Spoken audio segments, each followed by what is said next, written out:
जब से चंद्रयान-3 चंद्रमा पर लैंड कर गया है, तब से प्रज्ञान रोवर एक के बाद एक नई जानकारी साझा भी कर रहा है, जिस पर इसरो जो है अपने ट्विटर अकाउंट पर सभी जानकारियों को हम तक पहुंचा भी देते हैं। देखिए, कुछ दिन पहले ये जानकारी आई थी कि चंद्रमा पर ऑक्सीजन पाई गई है, यानी कि ये साफ हो गया था कि चंद्रमा पर हम सांस ले सकते हैं। और साथ ही साथ 8-9 एलिमेंट्स भी वहां पर बताए गए थे, तो चंद्रमा पर पाए गए थे। हालांकि अभी हाइड्रोजन की वहां पर मौजूदगी है या फिर नहीं, इसका पता नहीं लग पाया है, लेकिन दूसरी बार सल्फर की खोज भी वहां पर कर दी गई है। लेकिन क्या आपको पता है कि एक और नई चीज वहां पर पता लगी है, यानी कि जिस हिसाब से धरती पर भूकंप आता है, उस हिसाब से चंद्रमा पर भी भूकंप की जो है खोज की गई है। और इसकी जानकारी भी इसरो ने अपने ट्विटर अकाउंट पर शेयर की है। आपको बता दें कि चंदा मामा की गोद में बैठा प्रज्ञान रोवर एक के बाद एक चांद के साउथ पोल के रहस्य को दुनिया के सामने ला रहा है। इसरो ने अपने लेटेस्ट अपडेट में बताया है कि प्रज्ञान रोवर लगातार चांद की सतह पर चहलकदमी कर रहा है। इसरो ने गुरुवार को सोशल मीडिया प्लेटफॉर्म ट्विटर पर एक पोस्ट में बताया है कि रोवर और अन्य पेलोड की गतिविधियों के साथ कुछ और भी रिकॉर्ड किया गया है। इसरो ने पोस्ट में लिखा है कि चंद्रयान-3 मिशन के लैंडर पर चंद्र भूकंपीय गतिविधि पेलोड के लिए उपकरण ने रोवर और अन्य पेलोड की गतिविधियों को रिकॉर्ड भी किया है। इसके अलावा इसने 26 अगस्त 2023 को एक प्राकृतिक प्रतीत होने वाली घटना को रिकॉर्ड भी किया है। इसरो ने बताया है कि इस घटना के सोर्स की जांच भी अभी की जा रही है। ILSA पेलोड को LEOS बैंगलोर ने डिजाइन किया है और इसरो ने रोवर की गतिविधियों से जुड़ा एक ग्राफ भी उसमें शेयर किया है, यानी कि साफ तौर पर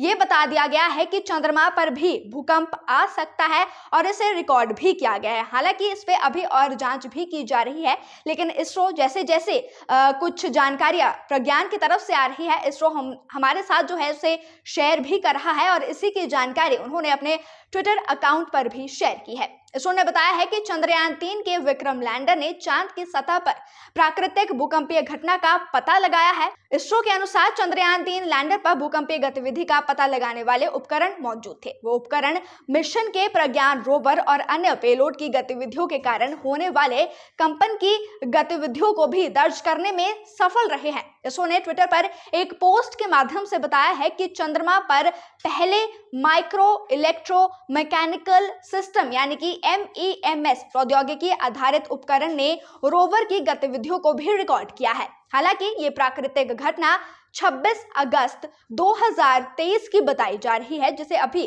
कुछ समय पहले साझा किया गया है। इस घटना के समस्त स्रोतों की इसरो जांच करने में जुटा है और इस ILSA पेलोड को LEOS बैंगलोर द्वारा डिजाइन किया गया है। आपको बता दें कि गुरुवार को ही इसरो ने रोवर प्रज्ञान का एक नया वीडियो भी जारी किया है, जिसमें वो सुरक्षित तरीके से चलता हुआ और अच्छे से रोटेशन करता हुआ भी उसमें नजर आ रहा है। प्रज्ञान के रोटेशन की फोटो लैंडर विक्रम के इमेजर कैमरे ने ली है। इसरो ने उस पर कैप्शन में लिखा है कि प्रज्ञान रोवर चंदा मामा पर अटकेलियां कर रहा है। लैंडर विक्रम उसे ऐसे देख रहा है जैसे माँ अपने बच्चे को खेलते हुए प्यार से देखती हो। और उन्होंने आगे एक क्वेश्चन भी पूछा है कि क्या आप सभी को भी ऐसा लगता है या फिर नहीं। इसी बीच जो है प्रज्ञान ने चांद पर दूसरी बार सल्फर की पुष्टि भी की है। इसके साथ ही लैंडर विक्रम पर लगे radio anatomy of the moon bound hypersensitive ionosphere and atmosphere Langmuir probe ने चांद के साउथ पोल पर प्लाज्मा को भी खोजा है। हालांकि ये कम घना अभी बताया जा रहा है। चंद्रयान-3 ने चांद पर पहुंचने के 5वें दिन यानी कि 28 अगस्त जो है दूसरा अपना ऑब्जर्वेशन भेजा है। इसके मुताबिक चांद के साउथ पोल पर सल्फर की मौजूदगी भी पाई गई है। इसके अलावा चांद की सतह पर aluminium, calcium, iron, chromium, titanium की भी मौजूदगी पता लगाई गई है और साथ ही साथ ये भी पता लगाया गया है कि वहां पर ऑक्सीजन भी मौजूद है। हालांकि हाइड्रोजन वहां पर अभी मौजूद है या फिर नहीं, इसका भी पता लगा लिया जाएगा और जैसे ही इसका पता लगेगा इसरो अपने ट्विटर अकाउंट पर भी इसे जल्द शेयर कर देगा। आपको बता दें कि इसरो प्रमुख S सोमनाथ ने बताया है कि उन्होंने चंद्रमा के साउथ पोल को इसलिए चुना है क्योंकि यहाँ भविष्य में इंसानों को बसाने के बारे में भी सोचा जा सकता है और साउथ पोल पर सूर्य का प्रकाश कम समय के लिए रहता है। अब जब चंद्रयान 3 वहां के तापमान समेत अन्य चीजों की स्पष्ट जानकारी भेज रहा है, तो वैज्ञानिक अब ये समझने की कोशिश करेंगे कि चंद्रमा के दक्षिणी ध्रुव की मिट्टी वास्तव में कितनी क्षमता रखती है। इसरो ने 23 अगस्त को 30 किलोमीटर की ऊंचाई से शाम 5:44 पर ऑटोमेटिक लैंडिंग प्रोसेस शुरू की थी और अगले 20 मिनट में यह सफर पूरा भी कर लिया था।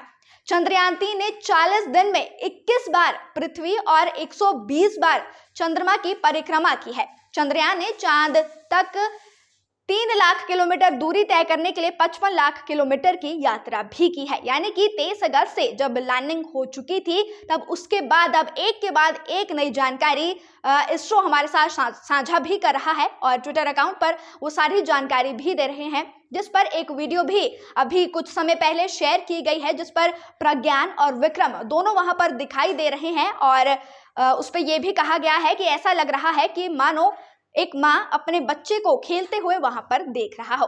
क्या कुछ इसमें भी और नए बड़े अपडेट्स आते हैं, क्या कुछ और नए एलिमेंट्स चंद्रमा पर पाए जाते हैं और जैसे भूकंप के बारे में पता चला है, क्या कुछ और भी इसमें नई चीजें निकल कर सामने आएगी, नेशन स्पीक्स आप तक पहुंचाने की पूरी कोशिश करता रहेगा। लेकिन तब तक के लिए आप बने रहिए नेशन स्पीक्स के साथ।